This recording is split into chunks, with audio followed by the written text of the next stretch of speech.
नमस्कार, news for nation देख रहे हैं आप। मैं हूं आपके साथ रश्मि। बड़ी खबर बुच्छा उपचुनाव से निकलकर सामने आ रही है। बता दें कि आरजेडी ने 7वें राउंड के अंत में भी अपनी बढ़त बनाकर रखी है। कुल मिलाकर अगर हम बात करें तो 7,623 वोटों से इस वक्त आरजेडी आगे चल रही है। तो बड़ी खबर आरजेडी के लिए, क्योंकि लगातार दूसरे राउंड से ही आरजेडी ने जो अपनी पकड़ है, जो अपनी बढ़त है, वो बनाकर रखी है। ऐसे में 7वें राउंड की जो वोटों की काउंटिंग है वो समाप्त हो चुकी है। ऐसे में तस्वीरें क्या कुछ बुझा से निकलकर सामने आई है ये भी आपको बता दें। तो कुल मिलाकर अब तक 7,623 वोट की जो बढ़त है वो आरजेडी ने बनाकर रखी है। और इस बीच आरजेडी और बीजेपी के बीच अगर वोट के फासले की हम बात करें तो करीब 10,000 को ये फासला पार करने वाला है। तो बड़े अंतर से आरजेडी ने जो अपनी पकड़ है वो बुच्छा उपचुनाव में बनाकर रखी हुई है। तस्वीर आप अपने स्क्रीन पर देख सकते हैं। अगर हम 7वें राउंड की बात करें तो अमर पासवान जो कि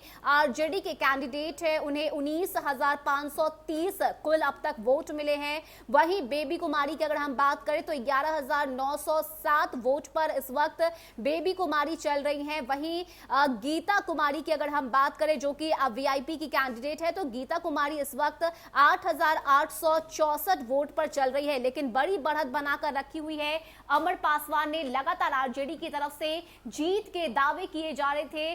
सुबह जब न्यूज फॉर नेशन से अमर पासवान ने बातचीत की तो उस वक्त भी उनकी तरफ से यही कहा गया कि जनता का भरोसा, जनता का प्यार आरजेडी के साथ है। जो रुझान आरजेडी को मिले हैं बुचहा में, इससे ये साफ हो रहा है कि इस बार बुचहा उपचुनाव में जीत आरजेडी की ही होगी। और कुछ ऐसी ही तस्वीरें बुचहा उपचुनाव के नतीजे से भी देखने को मिल रही है। सुबह से ही न्यूज फॉर नेशन आपको लगातार अपडेट्स दे रहा है कि क्या कुछ रुझान बुचहा से निकलकर सामने आए हैं। ऐसे में 7वें राउंड की हम बात करें तो 7वें राउंड तक की जो काउंटिंग है वो हो चुकी है। कुल मिलाकर 25 राउंड की काउंटिंग की जाएगी। भले ही पहले राउंड में बीजेपी ने अपनी पकड़ बनाई थी, लेकिन दूसरे राउंड के शुरू होते ही जो पाला है वो पूरी तरह से पलट गया। आरजेडी ने जो अपनी बढ़त है वो बना ली और लगातार 7वें राउंड के समाप्ति तक आरजेडी ही आगे चल रही है। ऐसे में मुश्किलें कहीं ना कहीं बीजेपी के लिए अब खड़ी होती हुई नजर आ रही है, क्योंकि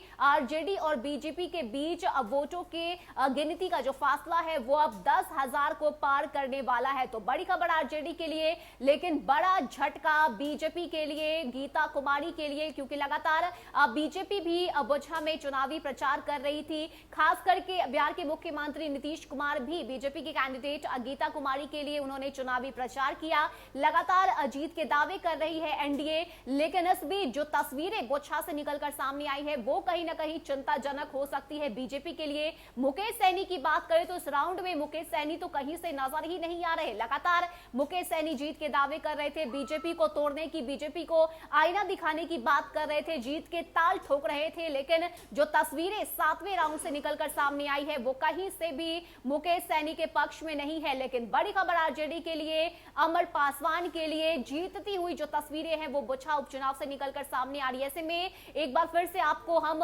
इस वक्त की जो बड़ी खबर आई है बुचहा से वो बता दें तो कुल मिलाकर 7,623 वोटों से आरजेडी ने अपनी पकड़ बनाकर रखी हुई है। आरजेडी और बीजेपी के बीच वोट के फासले की अगर हम बात करें तो 10,000 को ये फासला छूने वाला है। ऐसे में जीत जो है वो कहीं ना कहीं आरजेडी की तय मानी जा रही है। ऐसे में आगे भी और क्या कुछ अपडेट सामने आएंगी, आगे के राउंड की जब काउंटिंग की जाएगी तो उस वक्त कौन आगे होता है, कौन पीछे होता है, ये तमाम जानकारी हम आप तक जरूर पहुंचाएंगे। फिलहाल के इतना ही। ज्यादा अपडेट के लिए आप जुड़े रहिए न्यूज फॉर नेशन के साथ। नमस्कार।